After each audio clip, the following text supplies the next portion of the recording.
Welcome to Business Minds.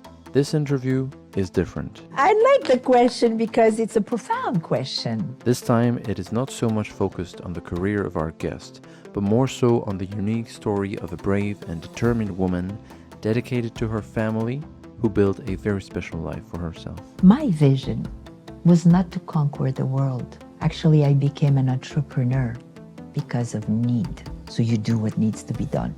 I created my job. I became an entrepreneur. This is her story. This is our interview with Danièle Henkel. I do kick ass and glass. Make sure to subscribe and enjoy the episode. Ready? Yes.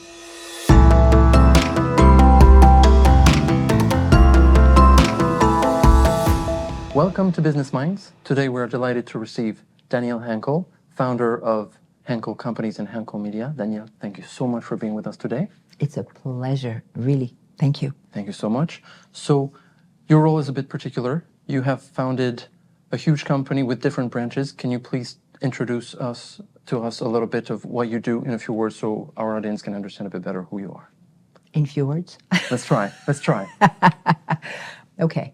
Well, I founded Danièle Henkel Enterprises in 1997. My 4 children joined me one after the other. So the oldest one has been with me for 20 years. Today, Linda and Amel are the owners of Les Entreprises Danièle Henkel.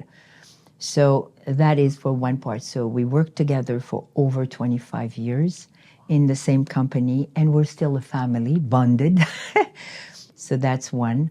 But 6 years ago, after being a dragon, that part of my life changed a lot of things in the way I discovered Quebec and the potential for entrepreneurs. So when I decided to step down, I created a platform, and maybe we'll talk about it later. It's one of the reasons. It's because I found out that most of the entrepreneurs that were especially in regions had an impact in their community, in their family, in the region, but they didn't have the strength of the voice or the positioning of the impact that they had in their community. So I created a platform, Henkel Media, to give them a voice. Very beautiful. Indeed, we will dig into that a little bit more later. So we like to start off by understanding the personal journey of where our guests come from. So you grew up in Maghreb. And so can you tell us a little bit about your early years and what kind of job were you dreaming to do at the time? Well, yes, I was born in Oujda. Oujda, which is not a small city, but a city which is frontier between Morocco and Algeria. My mother was Jewish Moroccan, and my father was German Catholic. He was actually serving in the French Legion at that time. And fortunately, I didn't have the pleasure to know my father, so my mother raised me on her own. Then we moved to Rabat, which is the capital of Morocco, and we left Rabat. I went to school. My mother, for some reason, hid from me that she was Jewish, so that I was too. So she raised me, she baptized me as a Catholic. So I was in school with priests and nuns, and that's all I knew. And we left Morocco when I was 14. We went to Algeria for a certain reason. For the ones that might be interested, well, I wrote a book on that, and it's quite interesting what my mother had to go through as an entrepreneur, and as a woman too, and as a mother. So at 14 years old, I went to Oran, which is the second largest city in Algeria. And then I went to school again with nuns. And then I went to the university. I studied in international relations. At 19 years old, my mother decided that it was time for me to marry. So I got married. At 20, I had my first child, which is Linda, my oldest. And at 26, I was a mother of 4. 3 daughters, Noelle, Amel, and a son, Abdelkader. Then I had to quit the university. So I had 2 years of university I had to quit in order to help the household with our expenses. And I started working with American companies, Pullman Kellogg, that were there. I learned a lot. And then I worked for the Department of State for 10 years at the US consulate in Oran. When I started seeing and feeling the change in people behavior towards my daughters especially. For example, why they are speaking French, why they're not wearing pants, why they have long hair. That was unknown to me because everybody was kind of free. You know, I've never felt that kind of questioning or pressure. And that's where I discovered that there was kind of a movement, slow movement. So I decided to leave for the sake of my children, to leave everything behind and to immigrate to Canada and to be in Quebec. Excellent. What year did that happen? It happened in January 8th, 1990, 34 years ago. Very precise. Thank you for this. So we understand that your personal journey has been highly influenced by family decisions. Absolutely. And so you mentioned your mother, and my question usually leads to this. Who were your inspiration figures when you were younger? The role models that you had to follow all throughout your life and career? I would say that I had 3 role models that impacted my life and the woman I am today. The first one, no question, my mother. For simple reason. She had this, how to describe that monument. She was a monument for me. Courage, resilience, humankind. She was so generous, so kind, even though she had suffered a lot. She never let that, she was always telling me, this is my life, not yours. You have your own life. I want you to focus on the positive side of things. That's what she taught me. And she also taught me that nothing was not reachable as long as you focus and you put your mind into it without forgetting that nothing is achieved on our own. It takes a village to raise. The second person was a priest, actually. You know, when my mother was a very, very successful businesswoman when we were in Oujda. Then certain things happened where, unfortunately, they took almost everything from her. She was alone, she was a mother, no man around, and she lost almost everything. So we moved to Rabat, as I said before. And there she started again as an entrepreneur in a field that she had no idea she had any kind of competence to succeed. She did. And then we lost again. And so the priest came along when I was in Rabat. We had very little money. And, you know, children at school at the end of summertime, we were capable of going, everybody was offered to go to certain camps, you know, to play, to learn other things. But Mom didn't have the money for that for me. So that priest did a lot to help me. But he taught me 2 major things, spirituality and belief. He taught me that we need to believe in something and to hold that belief. And I think that's why I'm always looking at the positive side of things. I know that there is greater than us. That's what I know, and this is personal. And the third person, her name was Barbara Shell. Barbara was, at the end of her journey, she was an ambassador in Iraq, but she was my general consul when I was in Iran. We worked together for 4 years. If I have to describe Barbara, first of all, with a beautiful smile, a lot of tenderness, I would say she was the tyrant. I was 26. I was like a wild young woman, mother of 4. It was difficult to make me do what I didn't want to do. But she broke me with a lot of savoir-faire. You know, she knew. So one thing she taught me, never say it's over until it is. And make sure that you never assume without verifying. Excellent. Then I would like to keep the early years in Maghreb here for now and move to Quebec. Oh, I forgot to tell you it was my dream job. My dream. Sure, yes, actually, my dream. I forgot too, actually. My dream job was, believe it or not, well, there were two because they evolved. One was the international ballet dancer because I was a ballet dancer until the age of 16. But I dreamed of being a professional ballet dancer, which did not happen. And the second one, when I started, when I was at the university in international relation, I was dreaming to become a journalist because for me, that was one of the best ways to travel the world. Interesting. Would you say that these two dreams of yours, you still kept a bit of each of them in what you have done afterwards? Absolutely. Absolutely. The ballet taught me a lot of things, discipline, coherence, respect of the team, even though. Respect also of the educators, the person that teaches you something, and to never say, I'm tired. Was not allowed to say that. Keep going. My feet were bleeding, but it was just keep going because everybody else was going.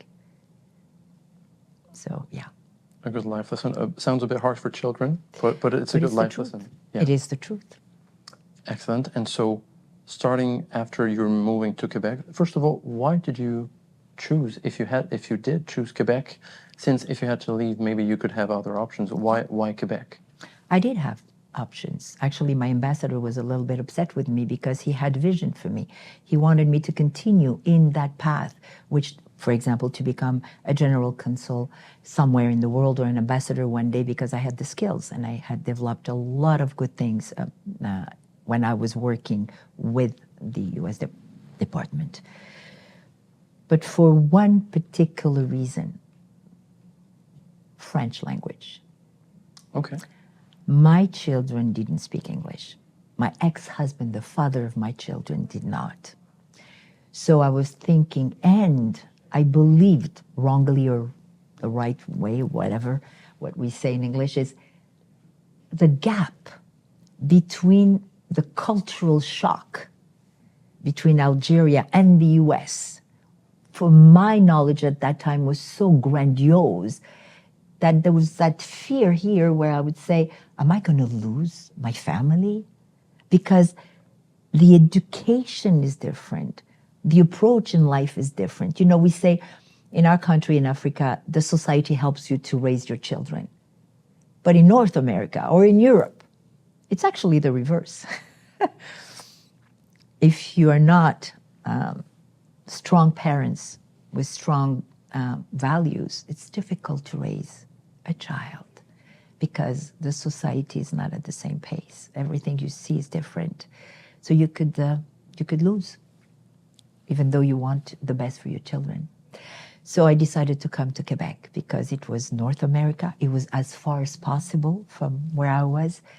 And I believed that it would offer opportunities for me, but for my children too.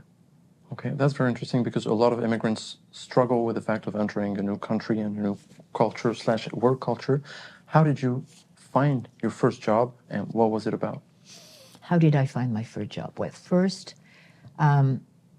based on my path, based on all the realization that I had with 10 years, especially with the Department of State, because that was my career. Actually, I left. When people ask me what was your career, I didn't have a career here in Quebec, funny enough. My whole career was in Algeria. I left that behind. When I came here, I hoped that I could build back that career and continue. Interesting. But unfortunately, none of my experiences, competences, education were taken for granted or for a plus, I was asked to start from the bottom again. So I did. My first job was as an executive assistant to a president of one large company in lingerie. And I decided a few years later, not long ago, I think it was 6 years after that, I decided that I wanted to create my own job. And you know, when they ask me, when I've been asked, how did you become an entrepreneur? Did you know from the longest time that you were? My answer is no. Actually, I became an entrepreneur because of need. Oh. It's not about the passion at that time. It was not about the vision. It was not about the strategy. No. I only needed one thing, and it was my priority: the survival of my family. And because I couldn't find the position that will allow me to do that, I decided to create it. So you know, when you are under the water and when the basics are not fulfilled, so you do what needs to be done. I created my job. I became an entrepreneur. And of course, after the first year, when I saw that based on my skills, based on many things that entrepreneurs have, first is the tolerance to the risk. Second is that extraordinary resilience. Third is you go no matter what. Then I started getting my first big contract. So at that time, when I saw that I was able to breathe, you know, that oxygen that was needed, that I could see that my surroundings, which my family first, and then business was growing, that's where you sit down and you decide, oh, I have now the possibility, the time to envision, to create the vision and the mission, but not at first. Excellent. I would like to wind back a little bit. Can Sure. you tell us, you just mentioned the first contract that helped you breathe financially and everything that came with it. Can you tell us how you came from starting, saying, I'm an entrepreneur now, to getting this first big contract? Sure. First, I came out with an idea, which is, everybody knows the Renaissance glove. And again, I wanted to make this kind of, I think I was obsessed by, well, who am I? What is my culture? Where am I coming from?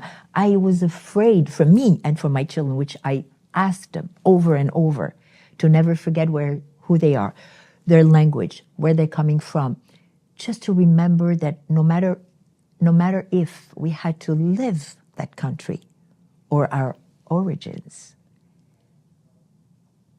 that we don't have to become somebody else. We embrace a new culture, but we don't forget where we're coming from. So for me, it was important, and it happened naturally.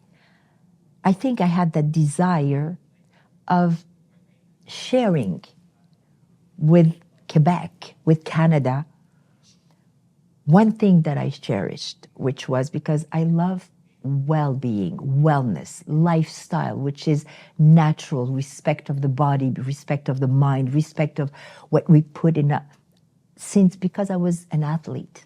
I learned that along the way. So I decided that I wanted to share with them one thing that I loved, which is exfoliation. How to take care of your body with a product that was absolutely necessary for that kind of health of your skin. Crazy. And I started like that. So my first big contract was a distributor that gave me my first contract, and it was the wow. And since when that happened, my client that were happier and happier about the delivery of that product, because you don't oversell. You never should do that. You just sell. Let your clients and partners discover what your product or service can do.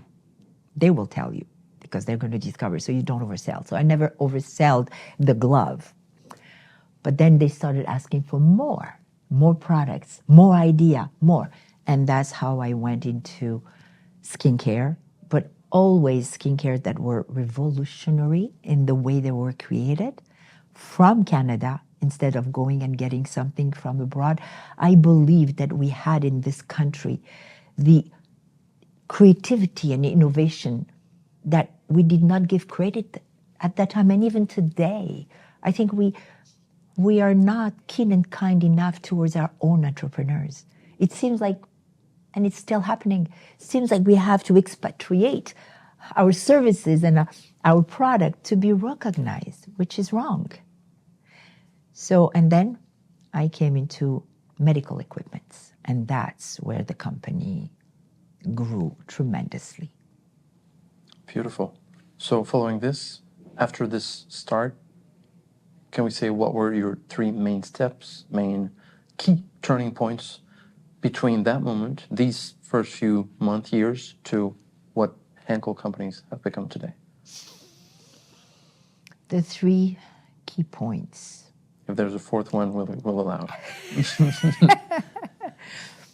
Well, it was first and foremost to learn to work with the family. Was that a necessity or a decision that you made that you wanted to keep your children close? I didn't. They chose. Wow, unusual. They chose. You see, I'm going to make a parenthesis. I was the worst mother you could ever have. How come? In the fact that I was very severe. But you have no idea. Like everything that came out of my mouth was no. When the yes came, it was a miracle for them. And I think it came from the fear, that fear, remember, of losing the control on their safety, their education, their values. I was afraid to lose that because we came into a country where they were saying the child is king, kind of a say. Well, in my country, the child is not king. The child is a child. A teen is a teen. And they need to go through those steps and to live those steps and to respect the authority. So that was so tough for them because outside of home, they were confronting the young girl of 12 years old putting makeup, the young teen that wanted to go out with them, smoking, and so makeup. They were not part of that. Sleeping at friends' home, it was a no. They never slept at anybody's home until they turned 19. So it was very tough for me to try to hold that, but I did. So I was thinking, the day they're going to turn 18 or 20, they're going to run away as far as possible from me or from this kind of feeling. But they didn't. They actually came closer. So they joined me in my dreams, and I will always, always be grateful for that. I realize sometimes that when we talk about sacrifice, it's not just the entrepreneur, it's also the surroundings, the family. And I truly believe that my children, they probably had their own dreams. But what they did, they took those dreams, they turned it into trying to make them happen within the company. So it became a family company. Actually, it became a company where family was staying together. So even our employees, they felt that, the respect, the engagement. And the people that were staying with us, we still have people here 18 years with us, 14, 13, they're still here because they found a family. actual family. It's not so common in the business world. Thank you very much for sharing this. Pleasure. And so, yeah, sorry, maybe I call you off, but what about the main steps from the growth of the Henkel company? Keeping, like I said, working with the family, it's not an easy fact I'm an advisor for many family businesses, few, and I see that most of the time it's the communication, it's also the ego, and it's also the fact that sometimes we don't know how to let go when it's time to let go. So I learned that thanks to my children, and I trusted them. The second turning point was to learn to trust my decisions. It's very important because when you grow, you want to believe that you have so much responsibilities. Your employees, their family, the company, the partners, the client, the family, your own children, that you question all your decisions, lonely at the top. And a turning point was when I made few decisions. Some were good, some were not. Well, I don't know if I should say good or bad, but some took me to where I wanted to be, where we should have been, others not. But I learned to trust the process, no matter what. The third turning point is to learn to surround yourself with the right people, which is not easy. It is actually one of the toughest things. Sometimes we hire or we choose a partner or a financial partner out of need for the wrong reasons. But I think in that field, we did well. We're still working with the same partners, business partners, for the past 27 years. We have the same bank for the past 27 years. We have the same clients for the past 27 years and the same employees for the past 27 years. So. Very beautiful. Maybe getting a little bit more into the details now. Since, as you said, you started with can we say cosmetic company? Yes. Maybe and then the medical field. How did you broaden these first activities to creating a media and becoming a public speaking teacher, as well as a business strategist, an angel investor? How did all of this follow through from this cosmetic and then medical startup? I think this is a very personal question. So I'll speak, of course, for myself. I think every entrepreneur does build his business or his or her businesses based on their needs and expectations and vision. My vision was not to conquer the world. Absolutely not. My vision was to create something where we were fine, where we had pleasure, where we could have an impact on our society. And by creating that, automatically, I discovered that I had a voice. Actually, I was given a voice. And when I became a dragon, what an experience. That's where actually everything grew on the other part, like giving the conference, being an advisor. Because at that moment, when we become entrepreneurs, we have our field of activity. Mine was medical aesthetic. Others is construction and so on and so forth. We don't really have the time to lift our eyes and look around and see, oh my God, this is Quebec. We have so many different entrepreneurs with so much potential, and wow about the creativity, and wow about everything that they have achieved or are willing to achieve. I didn't have that. I was in my world. like anybody else or everybody else. Being a dragon, I had in front of me hundreds of those entrepreneurs, women, teens, young, men, with one idea from another. Most of them, they had one thread, which was how they can get this world better. They had impacts. They wanted to. So I think that I became a conference or public speaker because I was asked to. I didn't learn to. I was asked to share my way of looking at life, my way of envisioning what is really an entrepreneur.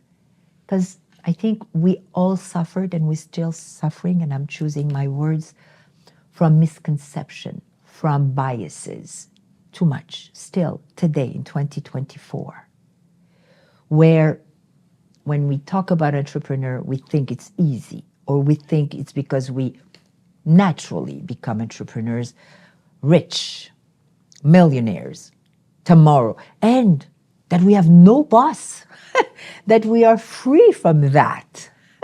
That's interesting. Yeah, but it's so wrong. So I tried in my speaking events or sharing my life, sharing my journey, being an angel investor, trying to lead or to inspire, to motivate, to share tools, to try to remind everybody that it's far what you see. Of course we make money. We have to. Because if you don't make money, then the whole society, the whole economy will shut down. If an economy is healthy, it's because of its entrepreneurs. It's because we have entrepreneurs. They create wealth, not governments, entrepreneurs. So to become an entrepreneur, it's a lot of sacrifices, a lot. And we do make money at a certain point of our life. So it is my path that led me to become angel investor, speaker, advisor, because I was asked to share. Excellent. And so if the fact that you became an angel investor was one of the first turning points in that direction, how were you approached? Who reached out to you? Because of the dragon. Yeah, that's the thing. With the dragon, how were you approached by them? How I was chosen. Yeah. It's quite a... I don't believe in... I actually don't believe in comment on dit, hasard? How do you say that in English? Le hasard. Chance. Chance, yeah. Well, of course you need to be at the right time, at the right place, the right moment. But I had worked with an other entrepreneur in creating a packaging for my glove. Okay. And this lady, we worked together for about 3 years. And that day, because she was running with the person that was chosen by Radio-Canada to find across Quebec angels or dragons, per se. So women and men. So she had huge tasks. And she was telling her friend with whom she was running every morning that she had a hard time because women wouldn't want to come up on the forefront. They don't want to be, talking about their wealth and discussing, their businesses or whatsoever, that it's kind of difficult. And she told her, "Do you know Danièle Henkel?" And the other lady said, "No, of course not. I was not public. I was in my world." And so she called me, and that's how it started. I decided that I spoke with my children, and I spoke with my husband. I said, this is what I've been asked to, just to get into the process, because it took over 8 months, the whole process, the selection. It was not an easy thing. So we had to be there, and every time some would be not chosen, then we went from, I don't know how many, 50, 100, to 5. And I was always called back again and again. So I don't believe that I was chosen par accident. I think my style or the way I run my business was quite atypique, was unique. And I had character, so I could negotiate. I was able to define my ideas. And I was able to also be tough at certain times, but very human at the same. So it was a balance between both. The woman that was strong, but the woman that was very kind at the same time. It sounds like a good summary of your personality as a whole. So after this dragon experience, you mentioned that this was one of the first turning points that led you to give conferences and everything. About the conferences specifically, because you gave conferences in a variety of countries, which one were the top three most memorable, most important that you gave, or maybe the top three that you enjoyed giving the most? I enjoy giving them all. Okay. I really do. I wouldn't do it if I didn't enjoy all of them. So I don't think that there are any 3 or 4. I think that people, when they approach me, my first question to them is, what do you want to convey? What is your today, why you are looking for a speaker? What is the most challenge that you're encountering? Because I don't have a conference or 2 that are already written. I personalize them all. So it's a lot of work. But if I want to have an impact, not for me, but for the people that hire me, if I want to give back what they're expecting from me, I need to make sure that 1, I understand what is their objective, their goals. 2nd, does it matches my values? And 3rd, am I ready? So I don't really have 3. 1 that I can say, of course, everybody knows that. I have a very special thing for women entrepreneurs. Diversity, equity, inclusion. This is a word, I would almost say it's a trend, but I was talking about diversity and I was acting like many others. I was not the only one, but right now we're talking about me. Diversity, my company, people were saying it's the United Nations here. In equity, my children were many and very often less paid than most of my employees. Yeah. And when the pandemic came, I cut their salary to the minimum in order to be able to sustain and pay the employees. This is what we do. This is part of our journey, responsibility. But again, leadership, human leadership, le regard, the look that I give to the actual geopolitic situation around the world, I include that more and more now in order to try to bring the conscious towards people to try to work together, to try to collaborate more, to try to find solutions, not to be separated, not to go back to our own silos, but to actually open up and not to look at people as competitors, but maybe comparables. Maybe somehow we have something that we can share. Maybe somehow we can enter another country, another market, but stronger if we are together. This is what I'm trying to bring on the table today's day. Excellent. And so, moving on to another branch of activities you do, you're also a strategic consultant. Yes. You mentioned you had a thing for women entrepreneurs and entrepreneurs as a whole. What kind of services do you provide? And are there a couple of projects that you think are worth mentioning that you helped and that you're proud that you helped? Well, I am the strategic, I don't know, consultant, but I would prefer advisor, because consultant is kind of a more structured, reports and all that. In my case, people come to see me when they have kind of they don't know if they are now at the right place or going in the right direction. They are at the crossroads, and they need someone that had already been there, still going through that, maybe to share ideas and bring in her experience, knowledge, feelings. One of my major strengths is when someone speaks to me about their challenges in their companies. Most of the time, it's amazing. It rarely is because of the company. Mainly it is the human part. How do we feel? Where we are at? What kind of question are we questioning ourselves? Are we strong? Are we still passionate about what we do? And then when that is answered, then we get into the operational side of the business. Who is surrounding me? Do I have the right people? Do I have the right employee? Do I have the right partners?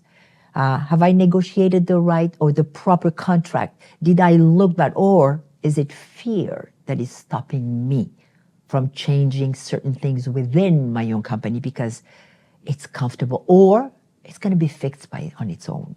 Nothing gets fixed on its own. You need to step in and you need to do the right thing. So people come to see me usually I only give few hours, 5, 10, 15, and I tell them to go back, and if they need me, they know where to find me. If I am proud to mention one of them, it's actually the one that I'm right now with a big organization. They represent 70,000 enterprises, which is the Patronat du Québec, the CPQ, le Conseil du Patronat du Québec. I was chosen as their advisor, the president strategic advisor in 2022. In 1 year, we together, him, his team and I, started to think of the strategy to bring the CPQ and to another level of the international vision for French speaking. Quebec is French. Our entrepreneurs mainly speak French. And we haven't, and remember what I was saying before, we haven't really looked at other potential and possibilities to do business with other countries. We are geared towards our neighbors, south, the United States. But there are so many other countries that would love to do business with us because we have a way of doing business that is probably compatible with their values. And so, working with them, we changed our positioning, notoriety, and now the CPQ has become the leader of something extraordinary, which is la francophonie économique. And I was named the ambassador to work with them and to try to do. And we're leaving actually in 1 week, soon, with almost 45 entrepreneurs going to Morocco, Marrakesh, and going to meet with over 1,800 different patronats from other countries. We have over 400 countries. It's extraordinary. So I'm sure that some alliances will be created there. Some cultural knowledge will be understood better, and great potential, but needed to start somewhere. So I'm very proud of this. Very beautiful and inspiring again. Thank you. This leads me to another question. When asked about your own journey as an entrepreneur, as well as the companies that you have been an advisor for, and the entrepreneurs that you received in front of you in the Dragon's Den show, it feels like, contrary to what we think, we usually think of entrepreneurs and startups about their activities. Every time we asked you about it, you always came back to their values and their personalities and the reasons they do it. Do you believe this is the secret for success for any startup, is to have the right values and the right reasons to start? Because usually this is something that we don't hear as much. We hear it from the entrepreneurs, not from the business world who wants to sell you whatever their activity is doing. Do you believe that will be the secret for a successful It's one enterprise? of the secrets. It is one of the secrets. The reason why I believe it is one of the secrets is when things will become tougher, when challenges will pile up, when you feel alone at the top. If you don't remember why you started, what was the real purpose of you doing what you're doing, of you creating that product or that service, you will just probably fail. And when I say fail, I mean it will be harder and harder to find that will, that strength, that resilience, that perseverance that is needed to stand up again and go again. That's what it takes. It's to remember why.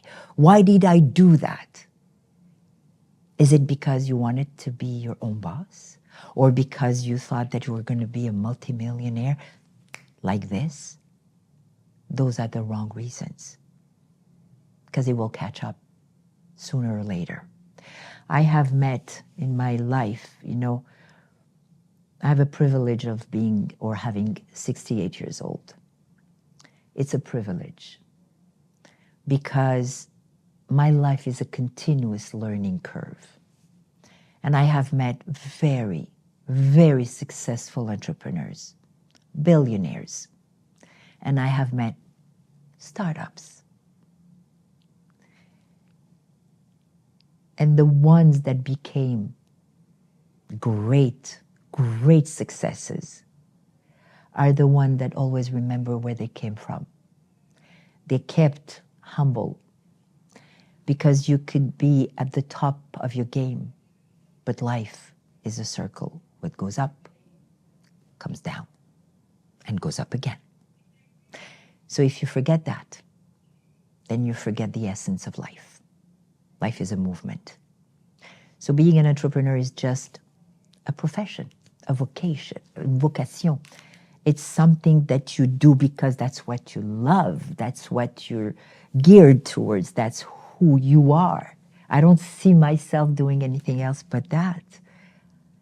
I'm not afraid of risks. I have my share of that. And I think I would, if I had to say something to a startup, for example, is, are you tough enough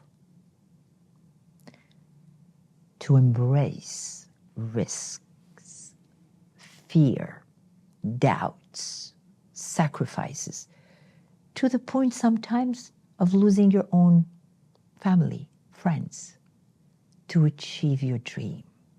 If the answer is yes, then you are an entrepreneur. Again, thank you for sharing. This is very beautiful to hear. And so I want to ask now, with all of these activities that you do and that you have done, how did you find time to write a book? 3. 3, oh yeah. 3 books. How? Well, if you ask that question to my 4 children, the first answer that they will give you would, my mother is not normal. I don't sleep much. This is not something that I have chosen. It's just part of who I am, the way I'm made physiologiquement. My metabolism doesn't need to sleep, so I'm using the extra hours to do something that will serve. It's legacy. It's all about legacy. If you ask, again, my children, they'll tell you she's obsessed with legacy. What do I leave behind? To them, to my grandchildren. I have 7 grandchildren, 5 granddaughters. So you understand why I still advocate for women entrepreneurs, for women, for human rights, for equity, because I need to do my share, at least to try to change things for the better. And I will not stop. Excellent. And so, again, all throughout all these activities that you've done, what would you say are the most important skills that you have acquired in your life?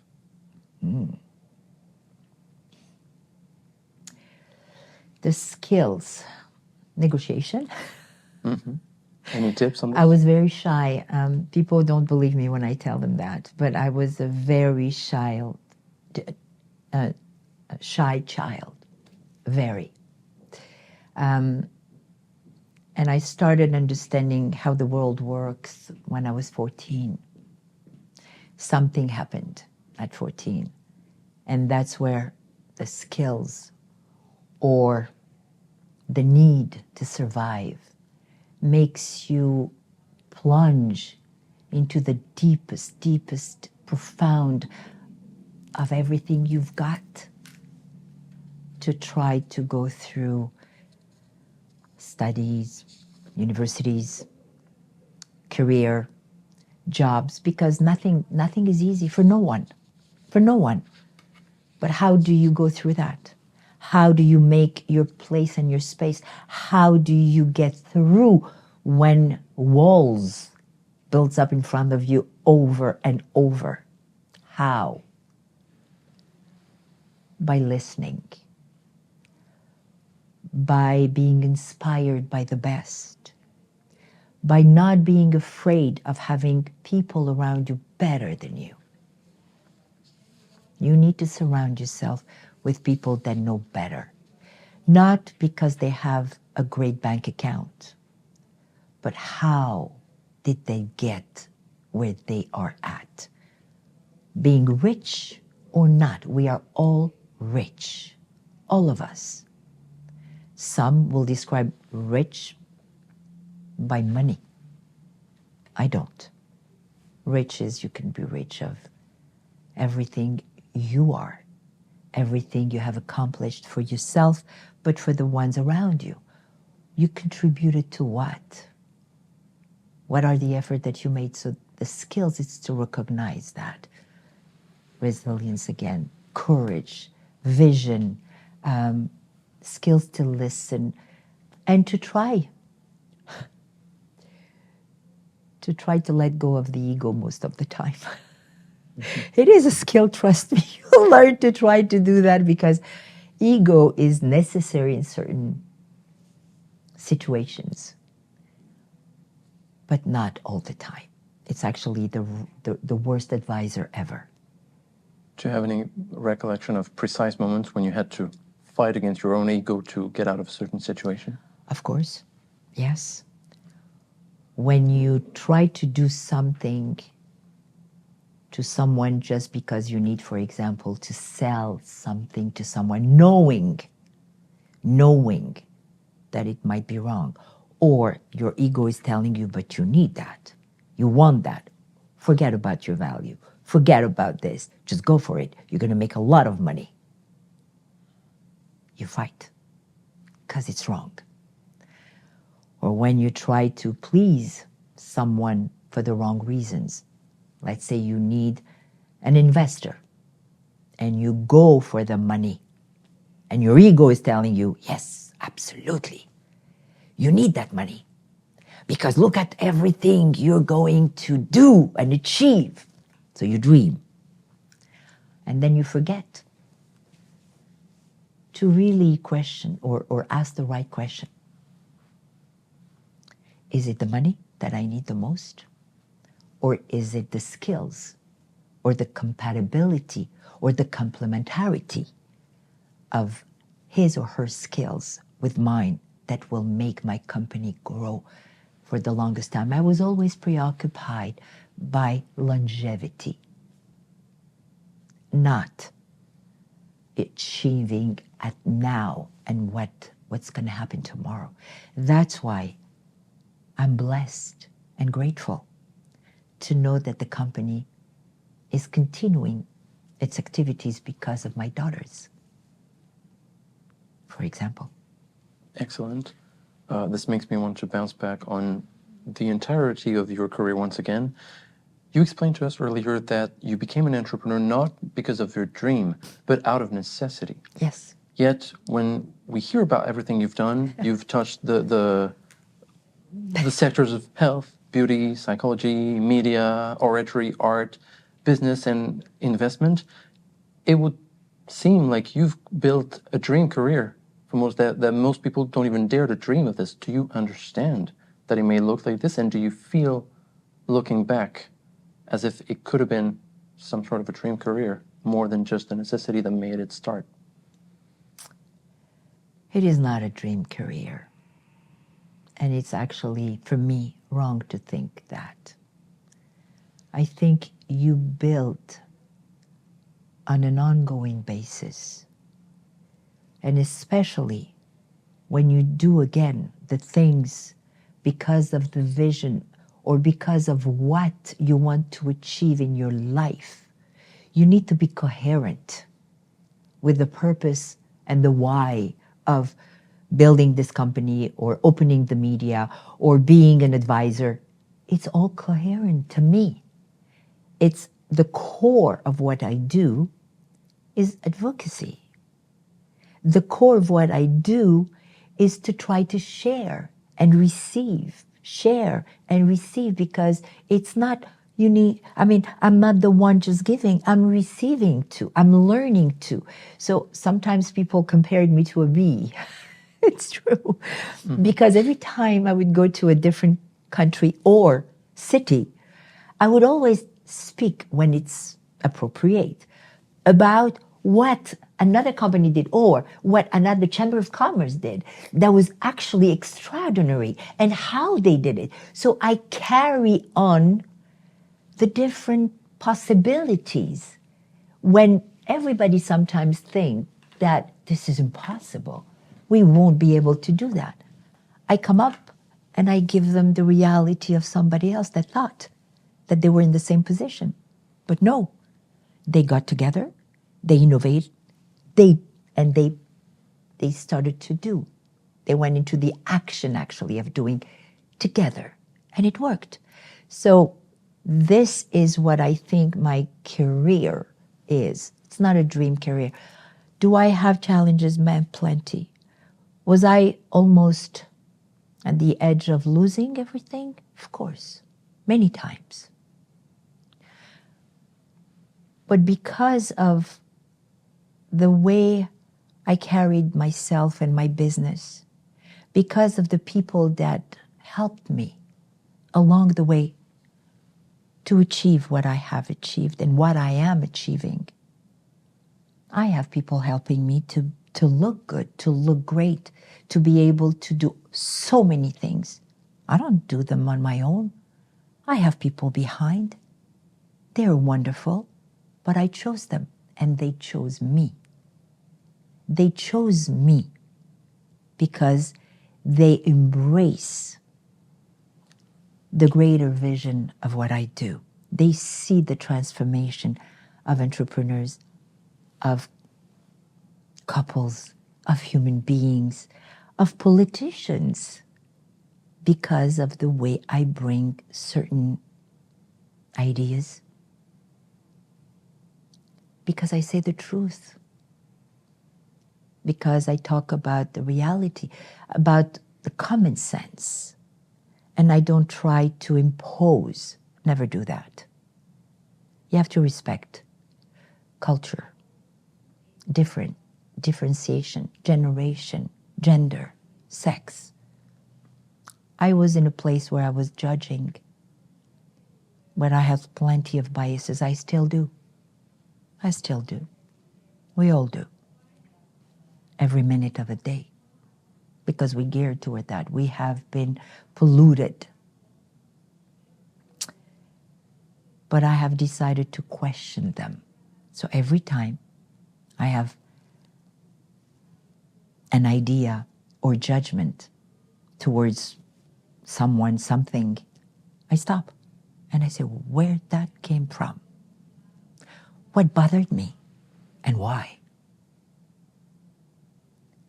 And my next step is to go towards either the person or to inform myself, to educate myself about that company or that product, because I had a judgment. And it's amazing what you discover when you do that, when you're interested in not allowing anyone to pollute your decisions or your feelings. I'm very strong on that. Very beautiful again. Another question this time on the naming of your companies. You could have chosen any sort of name. You chose to give your companies your own name. And this is interesting because a lot of companies that have been worldwide successful are usually associated with their founder. We think Apple, we think Steve Jobs, we think Microsoft, we think Bill Gates. You chose to give your own name to the company, and even if it might sound like a individual thing, when you explained to us that your children joined you afterwards, you kept saying we did this, we. How did you make this choice, first of all, and how do you think personal branding played a role into the development of Danièle Henkel Enterprises? I don't know if you're going to like the answer, but same thing when I became an entrepreneur out of necessity. You know, when you start and you don't have money and you're trying just to bring food on the table, like I said, no vision, no strategy, no, just doing what you need to be doing every day. Mm-hmm. I didn't have the money to think about branding and logos and so I gave my name. Wow. As simple as it is. Excellent. Yes, that's one of the and best it's answers. True. It's the truth. I didn't think I was like, okay, so let's go for the simplest way. And it became the day when I decided to maybe change that name. Everybody was saying no, absolutely not. Because when you have a CEO that has the skill to communicate internally and externally about the vision, the mission, the purpose, the products, the services, it's great. But not everybody has that skill. So, would I say that people that have their personal branding more successful than others? No, it's a decision. I would actually say that in today's day, if I look back, with the social media, with the internet, with the influencers, it's actually so difficult for a human being to give its own name as a brand of a company, because you can't do any kind of mistake. You are scrutinized on a daily basis from everyone and everywhere, and sometimes even worldwide. You know how that can be heavy on a human being? So, in French, we say c'est un couteau à double tranchant. I don't know how to say it in English, but it is something that could, no matter where you turn it around, can be good and can be also very drastic in one way or the other. So I would say there are no real good answer to that. I think we should do our best, and we should be always conscious about the difficulties surrounding that branding. And we need to remember, again, what that brand will represent in 5 years, in 10 years, in 30 years. And who you would choose to carry on that brand. I chose my family. They wanted to. But it's a good question to ask. Because if the brand is purchased, it can be transformed. So it's again a choice that companies or entrepreneurs should make. And again, with that vision, with the impact that it might have on people, customers, partners, it's important to reflect on that more today, I would say, than many years ago. More today. Absolutely. And so, getting to the last few questions of this interview, what is the best piece of advice you've ever received? And would you give yourself the same piece of advice, to your 20-year-old self? 2. One, never regret anything. Ever. You do what got to be done. Look forward and be kind to yourself. This is very important. That's what I said, don't regret. The person I am today, I say thanks to the one 20 years that was 20 years, because I am who I am because of all the mistakes I made and all the successes I had. Second, never assume, verify. Never assume. Always verify. Crystal clear. Thank you for this. I'll ask this one anyway, even though it might be a huge road again. What do you have left to accomplish? My God. I'll try it. We can skip it if you want. No, it's kind of a... I like the question because it's a profound question. It is. But I never did anything to accomplish anything. This is why I'm really laughing. I never did anything to accomplish. I did what needed to be done. While I was doing, we accomplish. But we don't stay there and say, oh, I accomplished this. Wow. No. It's for me, it's just being, doing, enjoying. That's the accomplishment for me. And I'm always looking for tomorrow. So what's left?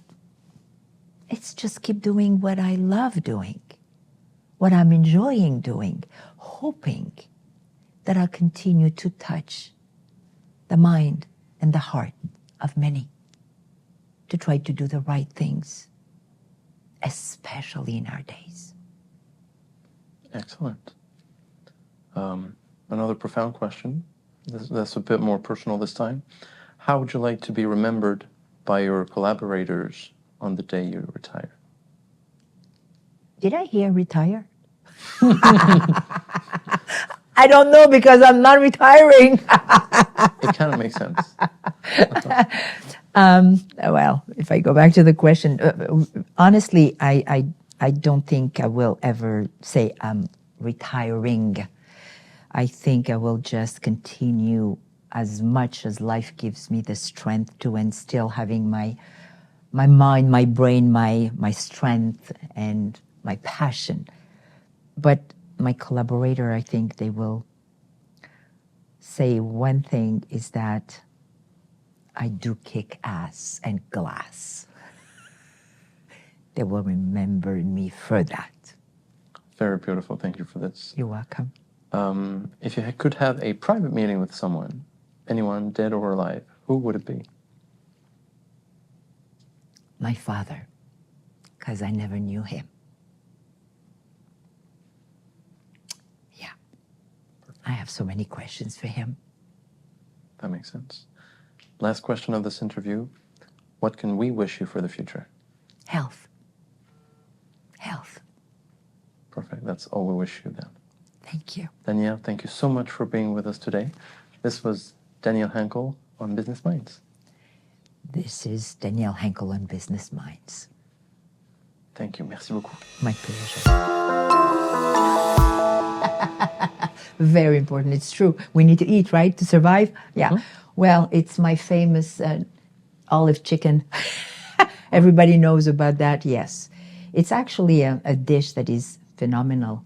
It doesn't cost much. Anybody can have that as a good meal with the proteins and everything you need, but it's non-expensive. So I learned to try to find ways on those days where it was difficult.